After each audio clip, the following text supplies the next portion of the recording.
साफ और वाज़े अल्फाज में in clear cut terms chief minister ने कहा कि बीआरएस पार्टी यूसीसी का अपोज करेगी। बल्कि चीफ मिनिस्टर आगे बढ़ के ये बात कहे हैं कि वो लाइक माइंडेड पार्टी से भी बात करेंगे। हमसे भी कहा कि हम भी जाकर लाइक माइंडेड पार्टी से बात करें। मैं तेलंगाना के डेलीगेशन के बिहाफ पे तेलंगाना के सीएम का शुक्रिया अदा करता हूं कि उन्होंने इन बल्कि क्लियर कट उन्होंने कहा कि हम यूसीसी का अपोज करेंगे। और देश में बहुत ज़्यादा दूसरे मसाइल हैं और उन मसाइल पर बीजेपी नाकाम साबित हो रही है, इसीलिए बीजेपी ये सब चीज़ें देश के सामने ला रही है। तो हम उनका शुक्रिया अदा करते हैं। उनकी पार्टी की तरफ से भी एक प्रॉपर मेरे ख्याल में अपील करूंगा कि जगनमोहन रेड्डी के हम आंध्र की पॉलिटिक्स को समझते हैं, मगर हम उनसे अपील कर रहे हैं कि वो उनकी पार्टी यूसीसी का अपोज करे। जो पार्टी प्लूरलिज्म को मानती है, जो भारत के डाइवर्सिटी को मानती है, जो भारत एक मोज़ाइक है उसको मानती है, तो उनको यूसीसी को अपोज करना है। और अगर जगनमोहन रेड्डी टाइम देते हैं तो हम भी जाकर जगनमोहन रेड्डी से मुलाकात करेंगे। इस मीटिंग में और भी दूसरे इश्यूज़ भी उठे, माइनॉरिटी वेलफेयर के ताल्लुक़ से, ओवरसीज स्कॉलरशिप के ताल्लुक़ से, वक्फ प्रोटेक्शन के ताल्लुक़ से, ओल्ड सिटी में मेट्रो के ताल्लुक़ से, साथ ही साथ माइनॉरिटी फाइनेंस कॉरपोरेशन में जो लोन्स हैं, इंडिविजुअल लोन्स जो देना बंद किए हैं, तो चीफ मिनिस्टर ने कहा कि 4-5 दिन के अंदर वो एक 230 करोड़ रिलीज़ करेंगे, जिसमें ओवरसीज स्कॉलरशिप जो रुकी हुई है और दूसरे जो स्कीम्स हैं। तो ये एक मोटी मोटी बातचीत हुई है। तो हम ये सेक्रेटेरिएट के मसाजिद को जल्द से जल्द और जो दूसरे रिलीजियस स्ट्रक्चर्स हैं वहाँ पर प्लेसेस हैं उसको भी खोला जाएगा। और गच्चीबौली में जो इस्लामिक सेंटर है उसका भी काम शुरू होगा। ये बहुत से इश्यूज़ के ऊपर सीएम ने हमसे कम 1.5-पौने 2 घंटे बातचीत हुई है। हम शुक्रगुजार हैं। इस मीटिंग में केटी रामाराव साहब भी थे। चीफ मिनिस्टर ने हमसे कहा कि मैंने इस मीटिंग की इम्पोर्टेंस को समझते हुए उन्होंने राज्यसभा और लोकसभा के अपने फ्लोर लीडर्स को भी बुला लिया और उनसे भी कहा कि वो यूसीसी के ताल्लुक़ से clear cut stand BRS party का है कि उसको अपोज करते हैं। ये आज की गुफ्तगू का एक मोटा है। तो मेरे को आप इजाज़त दीजिए। नहीं, सुनिए, देखिए, मुस्लिम पर्सनल लॉ बोर्ड ने कांग्रेस के प्रेसिडेंट से ही मुलाकात की और ऐसे देश में जितने पार्टीज हैं उनसे मुलाकात करेंगे। मगर बेहतर ये होगा कि आप पर्सनल लॉ बोर्ड के स्पोक्स पर्सन से पूछिए। आज की मीटिंग में मुस्लिम पर्सनल लॉ बोर्ड के प्रेसिडेंट खुद मौलाना खालिद सैफुल्लाह रहमानी साहब की डेलीगेशन लीडरशिप में गया और ये बातचीत हुई। ये क्या होगा, क्या करना है, ये वक्त बताएगा। अभी जो बातचीत हुई है वो मैं आपसे शेयर कर रहा हूँ। सीएम के अल्फाज ये है कि बीआरएस पार्टी यूसीसी को अपोज करेगा। इसीलिए सीएम ने कहा कि मैंने इस मीटिंग की इम्पोर्टेंस को समझते हुए अपने दोनों राज्यसभा लोकसभा के फ्लो लीडर्स को बुलाया हूँ। नामा नागेश्वरराव साहब भी थे, के साहब भी थे। अब स्ट्रैटेजी ये सब बातें टीआरएस पार्टी आपसे करेगी, मैं नहीं कर सकता हूँ। मगर जो वहाँ पे बातचीत हुई वो आपके सामने रख रहा हूँ कि बीआरएस पार्टी यूसीसी का अपोज करेगी। Sir that he should take the lead and speak to other like-minded parties. The chief minister said yes, he's already working on it.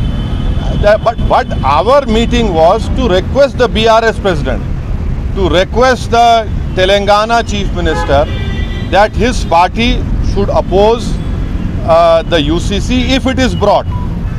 If it is brought, we don't know. We don't know what BJP Modi will do, because in Madhya Pradesh the tribals are up in arms. In Chhattisgarh the tribals are angry. It is not only northeast tribals, it is everywhere wherever tribals are there, because they have their own customs.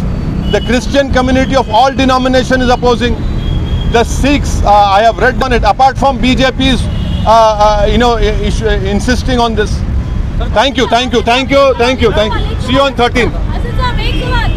All India Muslim personal law board के तेलंगाना के जितने members और जो तेलंगाना में जितने मुस्लिम religious organisations के head हैं उस पर मुश्तमिल एक डेलीगेशन मौलाना खालिद सैफुल्लाह रहमानी साहब जो all India Muslim personal law board के प्रेसिडेंट हैं उनकी लीडरशिप में, उनकी क़यादत में तेलंगाना के मुख्यमंत्री वज़ीर आला से हमारी मुलाकात हुई, जिसमें हम तमाम ने जनाब के चंद्रशेखर राव साहब से इस बात का मुतालबा किया, इस बात की गुजारिश की कि बीजेपी हुकूमत की तरफ से, नरेंद्र मोदी की सरकार की तरफ से जो यूसीसी लाने की बात की जा रही है, हमने तेलंगाना के मुख्यमंत्री और वज़ीर आला से ये कहा कि आप उसका अपोज़ करिए, उसकी मुखालिफत करिए।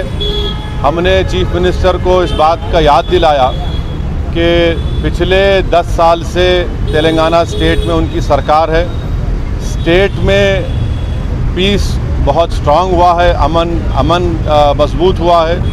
हमने चीफ मिनिस्टर को और बीआरएस के प्रेसिडेंट को ये भी बात याद दिलाई है कि पूरे मुल्क में अगर किसी असेंबली में CAA NPR NRC के ख़िलाफ़ एक रेजोल्यूशन पास हुआ था, वो तेलंगाना के असेंबली में सबसे पहले हुआ था। और हमने चीफ मिनिस्टर को अपने रिप्रेजेंटेशन में ये बात दिलाई कि जब CAA का रेजोल्यूशन तेलंगाना में असेंबली में पास हो रहा था तो उस वक्त BRS की हुकूमत ने, सरकार ने उस रेजोल्यूशन में प्लुरलिज्म और सेकुलरिज्म की बात की। तो हमने चीफ मिनिस्टर को ये बावर किया, ये इम्प्रेस किया कि UCC हमारे देश के प्लुरलिज्म के लिए एक अच्छी बात नहीं है, सेकुलरिज्म के लिए अच्छी बात नहीं है। हमने चीफ मिनिस्टर से all India Muslim personal law board ने जो लॉ कमीशन को, जो all India Muslim personal law board ने एक नोट दिया है जो 74 पेजेस पर मुश्तमिल है, उसके इम्पोर्टेंट पॉइंट्स हमारे प्रेसिडेंट मौलाना खालिद सैफुल्लाह रहमानी साहब उनको बताए हैं कि कैसे बीजेपी UCC के नाम पर, वो तेलंगाना के चीफ मिनिस्टर को भी बताया कि सिर्फ ये मुस्लिम माइनॉरिटी का मसला नहीं, ये क्रिश्चियंस का भी मसला है। ये मसला ट्राइबल से भी जुड़ा हुआ है और सिर्फ नॉर्थ ईस्ट के ट्राइबल नहीं है, तेलंगाना में ट्राइबल है, मध्य प्रदेश में ट्राइबल है, छत्तीसगढ़ में ट्राइबल है, गुजरात में ट्राइबल है, राजस्थान में ट्राइबल है।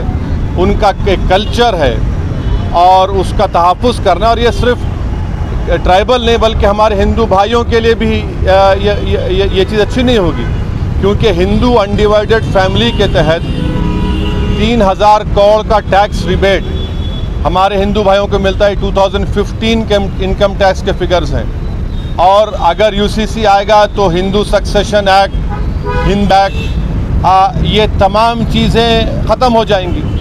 तो ये एक मुल्क के लिए ठीक नहीं है। हमारे मुल्क का प्लुरलिज्म हमारे मुल्क की खूबसूरती है, और भारत के प्रधानमंत्री को प्लुरलिज्म से एलर्जी है, वो प्लुरलिज्म को पसंद नहीं करते।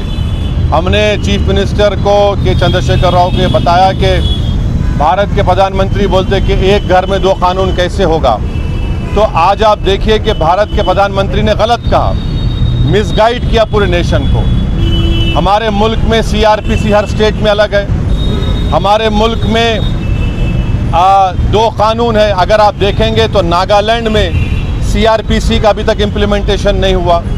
हमारे देश में अगर आप कोई बड़े बड़े मल्टीनेशनल कंपनीज़ है, उनका आर्बिट्रेशन की हमने सहूलत दी कि वो सिंगापुर जाकर आर्बिट्रेशन करा सकते। तो ये बात कहना प्रधानमंत्री का बिल्कुल गलत है। प्रधानमंत्री प्लुरलिज्म को पसंद नहीं करते। तो ट्राइबल का मसला है, सिर्फ नॉर्थ ईस्ट के ट्राइबल का नहीं है।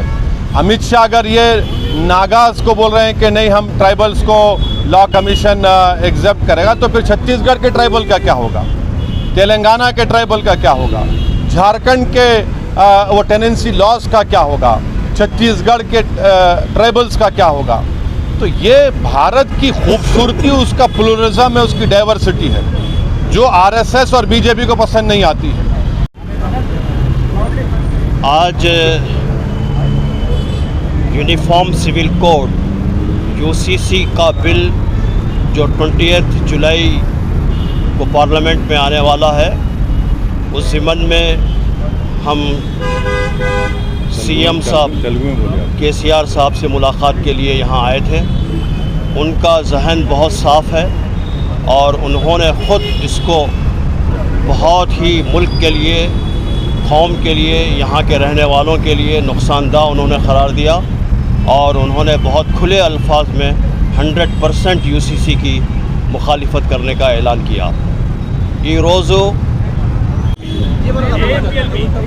रहीम, यूसीसी के सिलसिले में आज हम इस रियासत के चीफ मिनिस्टर साहब की खिदमत में आए थे और उनसे हमने ये गुजारिश की कि यूसीसी मुल्क के लिए और मुल्क में बसने वालों के लिए नुकसानदेह है। इससे मुल्क का माहौल ख़राब होगा और अमन इस मुल्क से ख़त्म हो जाएगा। इसलिए आप इस सिलसिले में इसके ख़िलाफ़ आवाज़ उठाएं और हमारा साथ दें। अल्हम्दुलिल्लाह सीएम साहब ने दो टोक अल्फाज में कहा कि हम इसकी मुखालिफत करेंगे खुलेआम 100%, और पार्लियामेंट में भी हम इसकी मुखालिफत करेंगे। हमारा ये मुतालबा उन्होंने मंजूर किया और हमारी ये मुलाकात बहुत ही कामयाब रही। हम इस सिलसिले में बैरिस्टर असदुद्दीन अवैसी साहब का शुक्रिया अदा करते हैं कि उन्होंने इसका हम लोगों को मौका फराहम किया।